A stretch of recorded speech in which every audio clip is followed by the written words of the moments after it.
Jerônimo Savonarola, o precursor da Grande Reforma, 1452-1498. O povo de toda a Itália afluía em número sempre crescente a Florença. A famosa Catedral do Duomo não mais comportava as enormes multidões.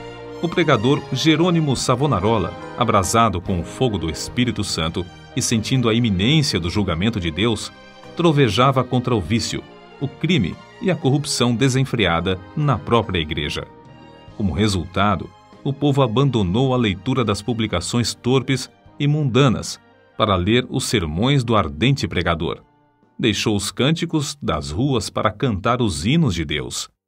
Em Florença, as crianças fizeram procissões, coletando as máscaras carnavalescas, os livros obscenos e todos os objetos supérfluos que serviam à vaidade. Com isso, formaram em praça pública uma pirâmide de 20 metros de altura e atearam-lhe fogo. Enquanto o monte ardia, o povo cantava hinos e os sinos da cidade dobravam em sinal de vitória. Se o ambiente político fosse o mesmo que depois veio a ser na Alemanha, o intrépido e devoto Jerônimo Savonarola teria sido o instrumento usado para iniciar a Grande Reforma em vez de Martinho Lutero. Apesar de tudo, Savonarola tornou-se um dos ousados e fiéis arautos que conduziram o povo à fonte pura e às verdades apostólicas registradas nas Sagradas Escrituras. Jerônimo era o terceiro dos 7 filhos da família. Nasceu de pais cultos e mundanos, mas de grande influência. Seu avô paterno era um famoso médico na corte do Duque de Ferrara, e os pais de Jerônimo planejavam que o filho ocupasse o lugar do avô.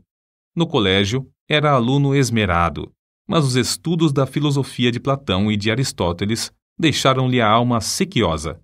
Foram, sem dúvida, os escritos de Tomás de Aquino que mais o influenciaram, a não ser as próprias escrituras, a entregar inteiramente o coração e a vida a Deus. Quando ainda menino, tinha o costume de orar, e ao crescer, o seu ardor em orar e jejuar aumentou. Passava horas seguidas em oração. A decadência da igreja, cheia de toda a qualidade de vício e pecado, e ainda o luxo e a ostentação dos ricos, em contraste com a profunda pobreza dos pobres, magoavam-lhe o coração. Passava muito tempo sozinho nos campos e à beira do rio Pó, em contemplação perante Deus, ora cantando, ora chorando, conforme os sentimentos que lhe ardiam no peito. Quando ainda jovem, Deus começou a falar-lhe em visões. A oração era a sua grande consolação. Os degraus do altar, onde se prostrava horas a fio, ficavam repetidamente molhados de suas lágrimas. Houve um tempo em que Jerônimo começou a namorar certa moça florentina. Mas quando ela mostrou quanto era desprezível que um membro de sua orgulhosa família Strozzi pudesse se unir a um Savonarola, Jerônimo abandonou para sempre a ideia de casar-se. Voltou a orar com crescente ardor.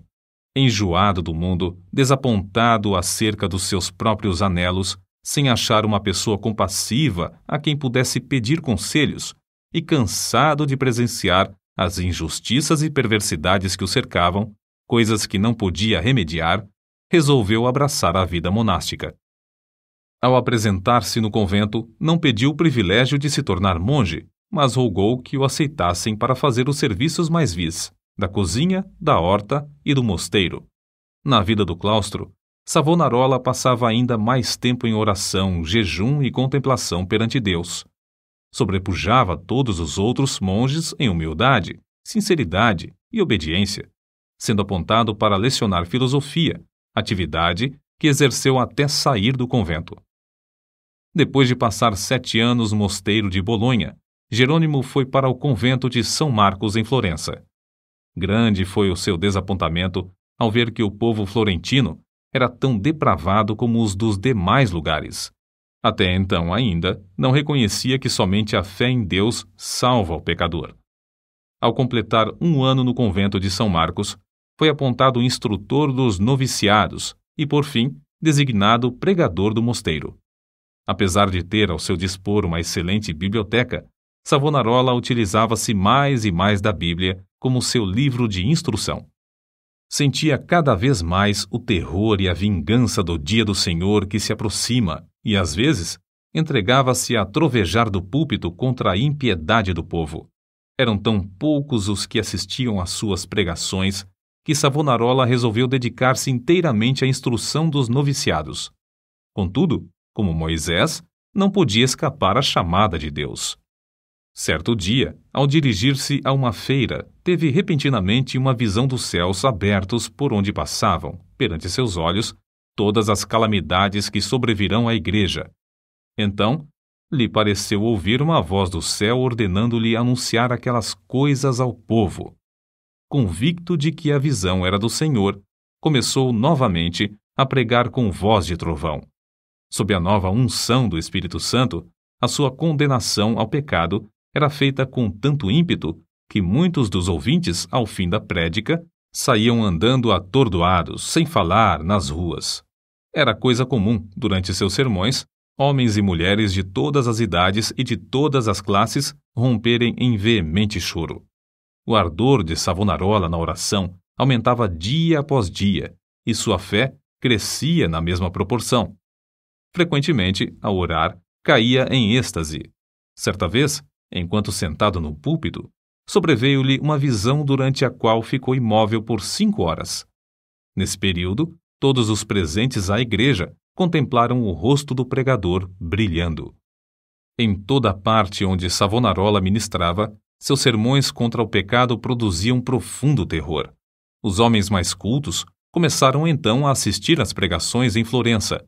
Foi necessário realizar as reuniões na Duomo, onde continuou a pregar durante 8 anos.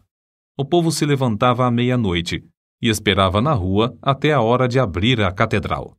O corrupto regente de Florença, Lorenzo Médici, experimentou todas as formas de abordagem, a bajulação, as peitas, as ameaças e os rogos, para induzir Savonarola a desistir de pregar contra o pecado, especialmente contra a perversidade do regente. Por fim, vendo que tudo era debalde, contratou o famoso pregador Frei Mariano para falar contra Savonarola. Frei Mariano pregou um sermão, mas, pelo fato de o povo não ter prestado atenção à sua eloquência e astúcia, ele não ousou continuar. A essa altura, Savonarola profetizou que Lorenzo, o Papa e o rei de Nápoles morreriam dentro de 1 ano, e assim sucedeu. Depois da morte de Lorenzo, Carlos VIII da França invadiu a Itália, e a influência de Savonarola aumentou ainda mais. O povo abandonou a literatura torpe e mundana para ler os sermões do famoso pregador. Os ricos socorriam os pobres em vez de oprimi-los. Foi nesse tempo que o povo fez a grande fogueira na Piazza da Florença e queimou grande quantidade de artigos usados para alimentar vícios e vaidade. Não cabia mais, na Grande Duomo, o seu imenso auditório. Contudo, o sucesso de Savonarola foi muito curto. O pregador foi ameaçado, excomungado e, por fim, no ano de 1498, por ordem do Papa, foi queimado em praça pública.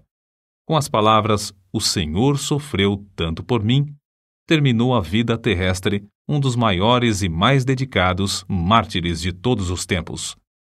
Apesar de continuar até a morte, sustentando muitos dos erros da Igreja Romana, ensinava que todos os que são realmente crentes estão na verdadeira Igreja. Alimentava continuamente a alma com a palavra de Deus. As margens das páginas da sua Bíblia estão cheias de notas escritas enquanto meditava nas Escrituras.